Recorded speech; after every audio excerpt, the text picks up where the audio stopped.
Welcome to your Optimal Personal Economy podcast with Justin Bennett. Your personal economy is your ability to create, protect, preserve, and utilize your wealth, your financial world.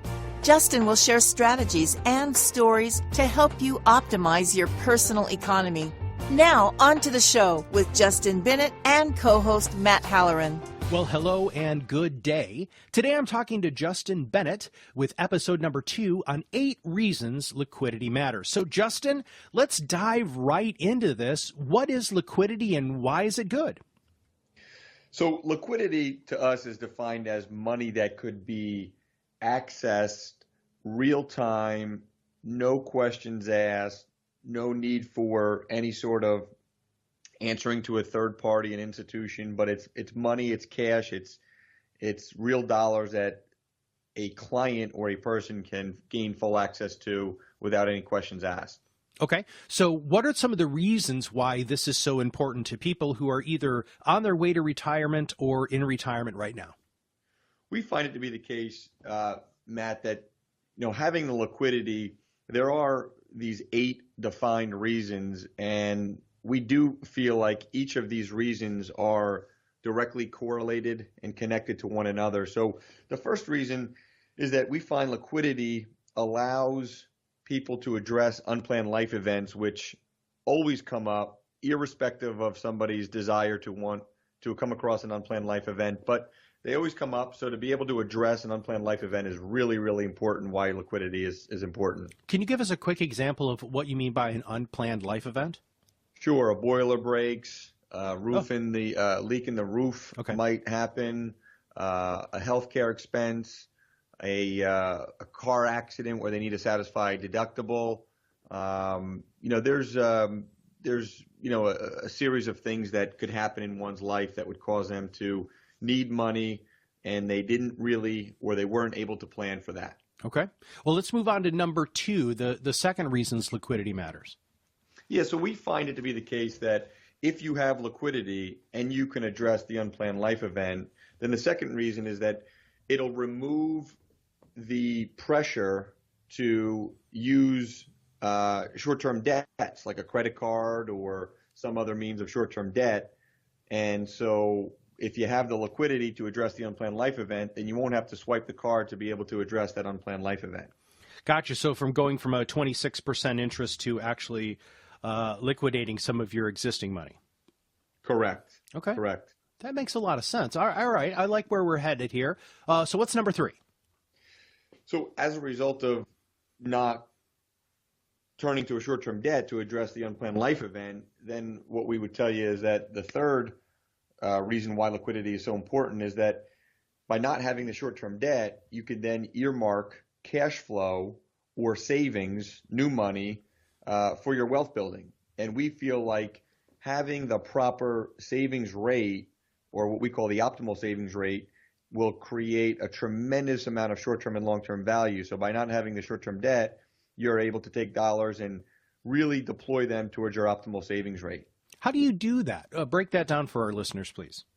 So what we tend to do there is we try to help them create some discipline around that. So we create an awareness first and foremost that the optimal savings rate is 20% of one's gross income. And once we create that awareness, we understand and identify what their current burn rate may be. And then we try to identify how much cash flow we can be able to earmark towards that optimal savings rate. And we set up what's called a wealth coordination account to be able to capture those dollars on a systematic and regular basis. Okay, you just used a term I don't know if our listeners are familiar with. What is burn rate? Burn rate would be the dollar amount on a monthly basis that it costs to live one's life. And that would include mortgage payments, property taxes, utilities, gas, groceries, a cup of coffee, you name it. Anything that leaves one's balance sheet on a monthly basis to allow them to live life, create lifestyle, to consume would be equal to one's burn rate. Gotcha. Okay. So what's number 4? So we find to be the case that number 4, you can, because you have the optimal savings rate of, let's call it 20% of your total gross income, you can then have what we call optimal wealth building potential. And wealth building potential is just a function of looking at your current savings rate and the amount of years that you have between now and retirement, and then being able to save those dollars over X amount of years. And as a result of that, you're going to have this wealth at your end game. And so if we want to be able to maximize that wealth building potential, which you'll then be able to realize at your end game, it becomes really, really important to have that liquidity. Okay. So how does 5 differ from 4? So we just talked about, creating an optimal wealth building potential, but this one is talking about maximum conversion. So break that down, please. Sure. So people wake up in the morning, they tend to work or go to work to be able to create money to live for today and live for tomorrow. We also find it to be the case that a lot of our clients do what they do professionally because there's some purpose behind it. But if we look at the money side of it, Matt, for a minute, and we focus more on, hey, they take these dollars that they earn today and they live for today and they ultimately want to live in the future at some point. If they get to their end game and they get to a dollar amount, call it 2, 3, 4, 5, 7, 8, $10 million, whatever the number may be, the question then becomes is, when you have that mound of money, that source of capital, that money that's in a box, then you can understand today how you're going to be able to convert that money in real terms into a lifetime income from your day one of your end game to the point that you decide to exit this planet. When you're looking at the end game, and we're looking at using liquidity and how it matters so much, what is the ideal time for somebody to start working with you so that they can really do this long-term vision that you're talking about?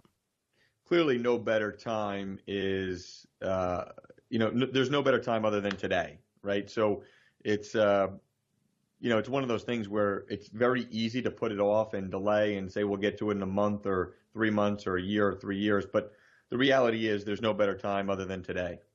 Well, that is a magnificent answer. I absolutely love that. All right, what's next? So I think as a result of having the liquidity and why it matters so much is that you're going to be able to now, during your wealth creation years, be able to look at your investments and have more of a long-term view of them and allow them to really behave the way that they should be able to behave over a long-term view, as opposed to trying to chase after a rate of return that may or may not happen over a relatively short amount of time. So by having that liquidity, you can have more of a long-term view on your investment account. Which really does lead us right to number 7, right? It does. And, naturally along the course of time, when people invest money, there's always going to be various pullbacks in markets, whether it be equity markets, real estate markets, and the like. So what happens is, because you have the liquidity, you're going to now be able to have the long-term view. And so when the markets pull back and some of your accounts may suffer a little bit of a paper pullback, you're going to then be able to allow the markets, the investments to bounce back. And so you're going to have the ability to have time on your side for the money to come back and continue to grow into the future. Fantastic. So that's number 7. Walk us through 1 through 7, and then let's go ahead and jump right into 8. So if we were to just quickly recap why liquidity matters, why we feel it's so important, and again, just recognizing that it is all coordinated, it's all tied to one another. Number 1, you have to, have the liquidity to address unplanned life events. Number 2, you want to be able to not turn to short-term debt when addressing those unplanned life events. Number 3, you want to be able to have new money that you can earmark for your optimal savings rate and not have it go towards the short-term debt that you would have used to address the unplanned life event. Number 4, you want to be able to have that new savings dollar amount, which would be part of your optimal savings rate, creating the optimal wealth building potential that you want to get to. Number 5, you want to be able to have at your end game the maximum amount of money that you can convert into retirement income. Number 6, you want to be able to have the ability to look at your investments over a long-term view, as opposed to kind of a 12-month forward-looking, every 12 months kind of look out 12 months and see where the next best trend might be, but rather give the investments the opportunity to really do what they're designed to do and have that long-term growth. Number 7 would be to simply, when the markets do pull back, because they will over the course of time, allow the underlying investments to stabilize and come back without you having to liquidate them after they've suffered a little bit of a setback or a pullback. Gotcha. All right. So let's wrap up with number 8. And then I do want to talk about some of the obstacles that you have seen when you're talking about liquidity. And I mean, you've been doing this for a long time, man. So it'd be good to find out maybe a couple of stories or something like that to help people understand the power of this.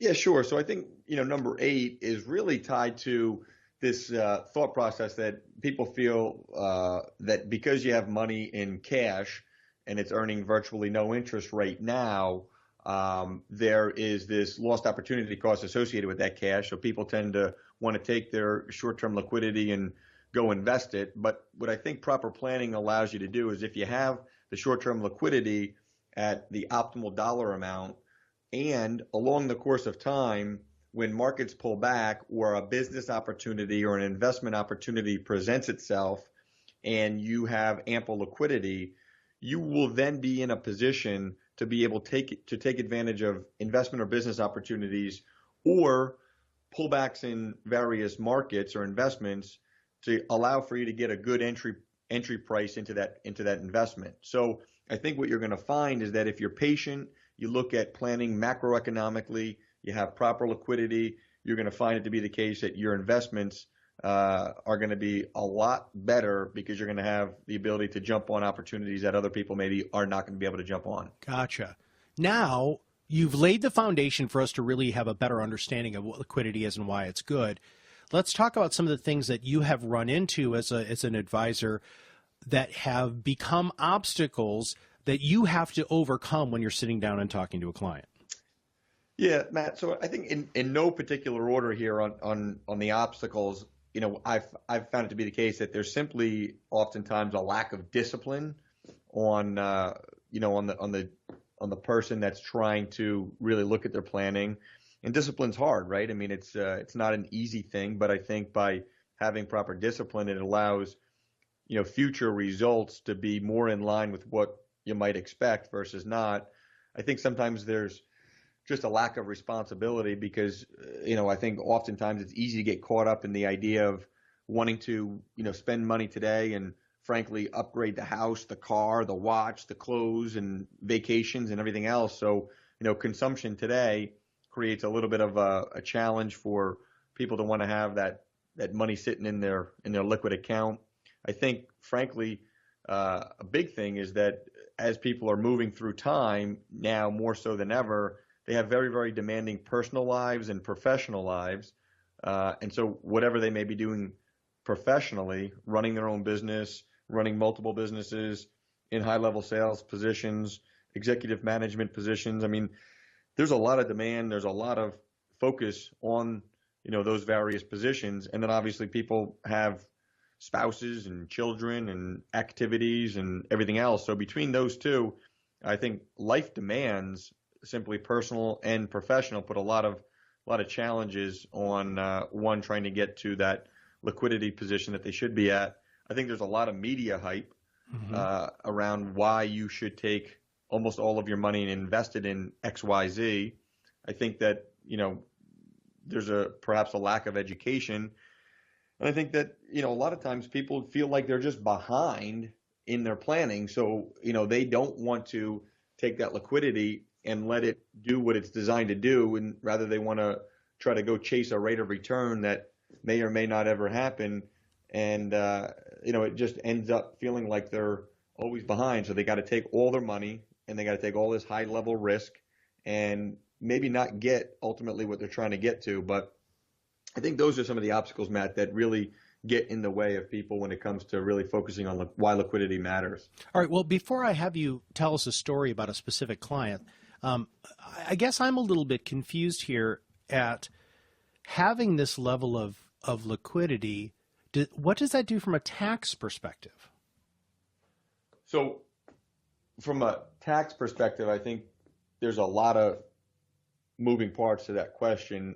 Naturally, with respect to the underlying cash and where it may reside, right now in a low interest rate environment, there's not going to be very much tax consequence associated with any interest earned on that cash because there's very little to no interest earned on that cash. Okay. But, a lot of times with our clients, we try to help them design cash liquidity buckets that do in fact earn a higher rate of return than what a CD, a money market account, a checking account may earn, and that higher interest rate that they're getting on that money, which is their liquidity bucket, if structured properly, can grow in a tax favored way. Oh, so I think it becomes really, really important, and that's frankly where there's maybe a lack of education in the marketplace now. sure. Oh, I absolutely agree with you on that, man. I think that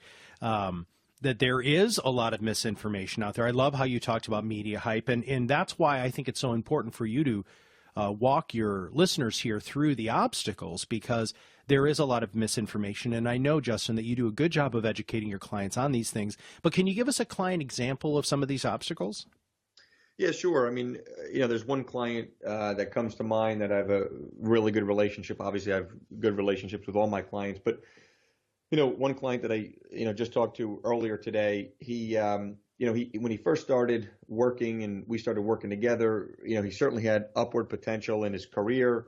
He had a growing family, and he was the perfect profile of somebody that is very, very successful in his craft in what he does professionally, and as a result, he has a focus on just that, and he doesn't want to look at where he should invest his money, how he should protect his money, what macroeconomic planning should look like for him. And he's asked me to enter into his world and help him with all those areas. So his life demand on the work side, and then with his growing family, traveling to various sporting events and extracurricular activities for his children, that naturally puts a lot of pressure on one's ability to really focus on why some little area in their balance sheet called liquidity really does make a difference and gets to really impact all of these other areas that we had mentioned earlier in the call. Got it. Solutions. Let's talk about some solutions. How do you educate your clients to make sure that they have this liquidity as an option? Yeah, I think it all starts, Matt. It all starts with having a level of awareness around what their burn rate is, which we talked about earlier, and what their income is currently. And I think a lot of people live in a world where their income over the course of time trends up, and as their income goes up, they tend to spend every bit of the additional money that they're earning the following year. And so there becomes, over the course of time, this big delta between one's income and one's savings amount. And so when we get a handle on cash flow and have awareness of income and burn rates, it then allows us to take a deeper dive into what is available to be able to save. And once we have, an awareness of that dollar amount, then we actually put together a structured, disciplined program where people on a monthly basis, they save new dollars into a wealth coordination account.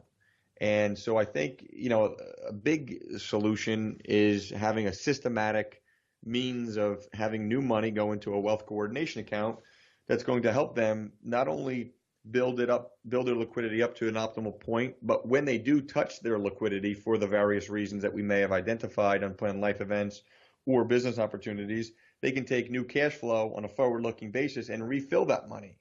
So I think that becomes critical. And I would just tell you two other solutions that we always talk about is, pay yourself before you pay others, which clearly is sounding very pedestrian, though I think it's extremely effective. And I think if you live within your means, you're going to have a really, really good life, and you're going to understand why liquidity matters. Well, fantastic. This has been very, very informative. Is there anything that you'd like to say in closing here before we wrap up podcast episode number 2? There's nothing specific, that comes to mind other than the fact that, I think if we can really, really focus on how liquidity ends up being one piece of a bigger plan and a bigger macroeconomic vision, then I think the value of having the liquidity becomes more obvious. Fantastic. Well, we have just been talking to Justin Bennett about the 8 reasons liquidity matters. If you'd like to know more information about Bennett Financial Group, please check them out on the web at Bennett, BENNETTFG.com, or you can reach them at 732-897-4096. Registered representative of Park Avenue Securities, LLC, 1150 Raritan Road, Cranford, New Jersey, 07016. Securities, products, and services offered through PAS, a registered broker-dealer. Financial representative, the Guardian Life Insurance Company of America, New York, New York. PAS is an indirect, wholly owned subsidiary of Guardian. Bennett Financial Group, LLC is not affiliated with Guardian. PAS is a member of FINRA and SIPA. This podcast is for informational purposes only. Guests are not affiliated with or endorsed by PAS, Guardian, or Bennett Financial, and opinions stated are their own.